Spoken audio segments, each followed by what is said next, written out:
വരാനിരിക്കുന്ന നിയമസഭാ തിരഞ്ഞെടുപ്പിൽ കോൺഗ്രസും എൻസിപിയും പ്രഖ്യാപിക്കുന്ന ഏതൊരു സ്ഥാനാർത്ഥിയെയും നിരുപാധികം പിന്തുണയ്ക്കുമെന്ന് അറിയിച്ചിരിക്കുകയാണ് ശിവസേന തലവൻ ഉദ്ധവ് താക്കറെ. ഈ വർഷം അവസാനം നടക്കാൻ സാധ്യതയുള്ള മഹാരാഷ്ട്ര നിയമസഭാ തിരഞ്ഞെടുപ്പ് സംസ്ഥാനത്തിന്റെ ആത്മാഭിമാനം സംരക്ഷിക്കാനുള്ള പോരാട്ടമായിരിക്കുമെന്നാണ് അദ്ദേഹം പറയുന്നത്. മഹാവികാസ് അഘാഡിയുടെ യോഗത്തിലാണ് അദ്ദേഹത്തിന്റെ ഈ പ്രതികരണം.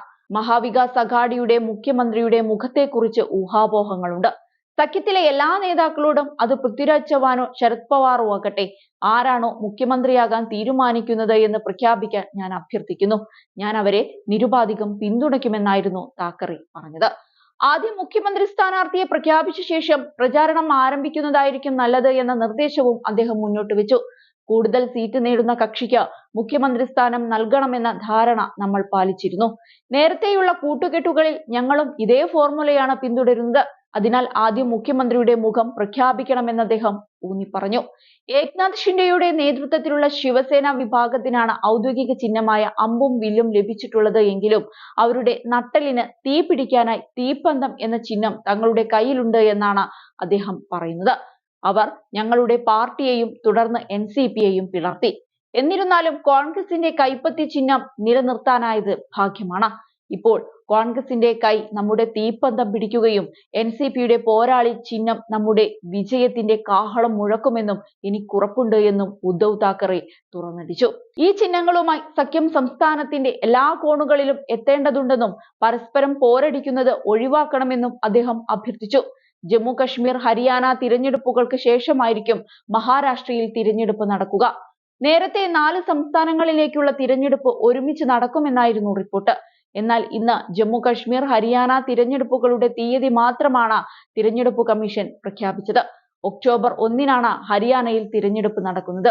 സെപ്റ്റംബർ 18, 15, ഒക്ടോബർ 1 തീയതികളിൽ 3 ഘട്ടങ്ങളിലായാണ് ജമ്മു കശ്മീരിൽ തിരഞ്ഞെടുപ്പ് നടക്കുക. ഒക്ടോബർ 4-ന് ഇരു സംസ്ഥാനങ്ങളിലെയും ഫലമറിയാം. ഇതിനു പിന്നാലെ മഹാരാഷ്ട്ര, ജാർഖണ്ഡ് സംസ്ഥാനങ്ങളിലെ നിയമസഭാ തിരഞ്ഞെടുപ്പ് നടന്നേക്കുമെന്നും വിവരമുണ്ട്.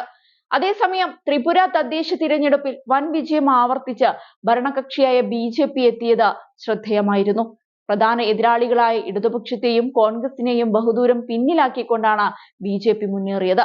പഞ്ചായത്ത് തിരഞ്ഞെടുപ്പിൽ 97% സീറ്റുകളും BJP തൂത്തുവാരി. ഗ്രാമപഞ്ചായത്തുകളിലെയും പഞ്ചായത്ത് സമിതികളിലെയും ജില്ലാ പരിഷത്തുകളിലെയും 71% സീറ്റുകളിലും എതിരില്ലാതെ നേരത്തെ തന്നെ BJP വിജയിച്ചിരുന്നു.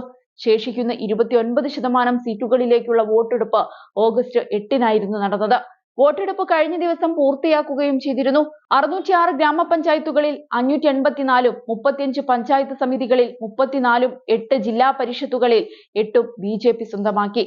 8 ജില്ലാ പരിഷത്തുകളിൽ മത്സരിച്ച 96 സീറ്റുകളിൽ 93 സീറ്റുകളും BJP നേടിയപ്പോൾ കോൺഗ്രസിന് കേവലം 2 സീറ്റിലും CPM-ന് 1 സീറ്റിലുമാണ് വിജയിക്കാൻ സാധിച്ചത്.